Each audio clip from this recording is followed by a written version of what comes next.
After light of what happened in Chattanooga, we felt it was our duty to come and protect them. Armed civilians. We're just providing a presence. Standing watch outside the Armed Forces Recruiting Center in Ontario, Ohio. Basically, hoping that our presence is enough to deter anything happening. Protecting the unarmed military recruiters inside following last week's shooting at military facilities in Chattanooga, Tennessee, in which 5 servicemen were killed.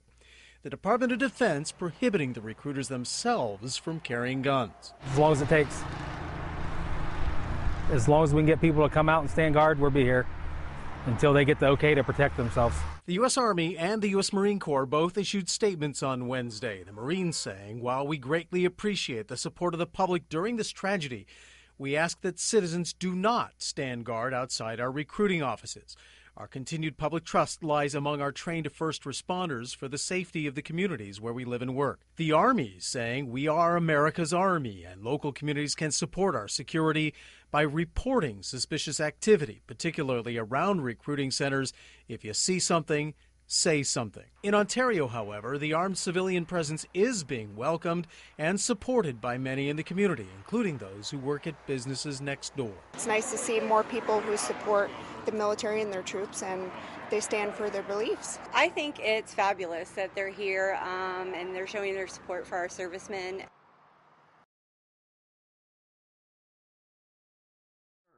And they can go overseas and they can fight for us. And they can say that they're fighting to protect America, but they can't protect themselves at home? I don't understand that. In response, former Marine Mouse Prosen is taking a stand, joining other members of the national group Oath Keepers on a special mission to protect the protectors at home. We took an oath. An oath that never goes void. When we took the oath to begin with, it lasts our whole lifetime. And we're going to stand here and we're going to protect these people because this is the right thing to do. Across the nation, the Oath Keepers are standing watch at recruitment centers to guard the servicemen and women they say are not allowed to protect themselves. Today we found 2 local members on patrol outside this upstate Armed Forces Career Center. Just to let you know, we're going to be here until this thing is, they figure out what they're going to do. Simpsonville police are working alongside the group and say they're grateful for the support. But if you have 2 to 4 individuals that are willing to donate their time and have that extra set of eyes and ears out there actually looking for specific things that might occur around these recruiting stations, that's wonderful for us.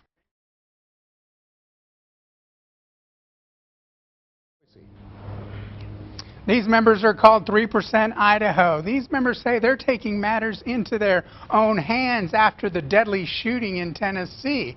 By doing that, they're protecting recruiting stations like this one right here. Now, they say despite what people say, they're not gun-toting nuts.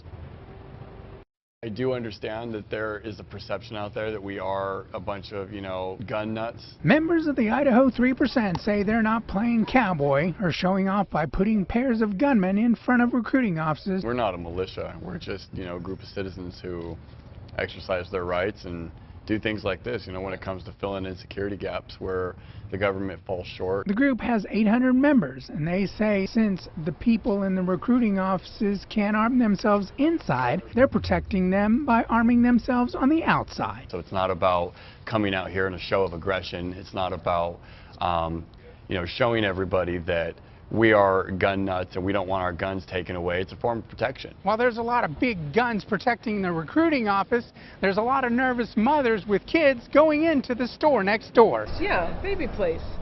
Nobody wants to see guns when they bring kids into a baby place. A spokesperson for the Army's recruiting battalion in Salt Lake City says the military has no affiliation with the group whatsoever, and they have no comment on whether or not they approve.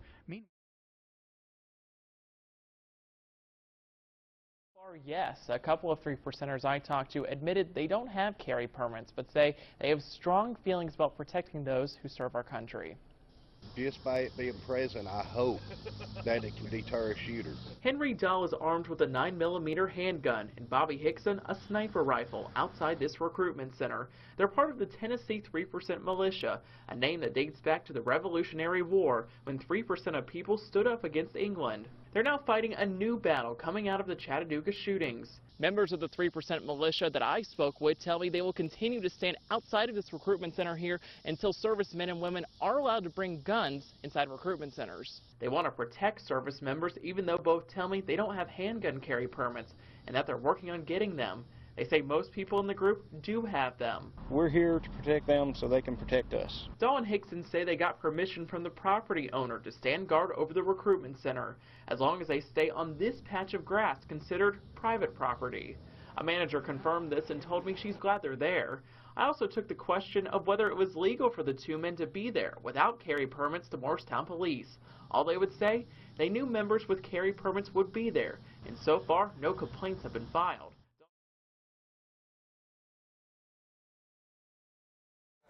It's happening outside strip malls across the country, and now here in Bend. They're trained with firearms. They should be able to defend themselves. And since they can't, that's why we're here. These men once served our country. Now they say they're serving again by standing at ease, armed. And since the men and women inside are not allowed to carry weapons to protect themselves, they will. This building has one way in and one way out. And it's basically a glass fishbowl for them. And we just hope to be out here to be a deterrent against anybody that would be willing to harm our soldiers.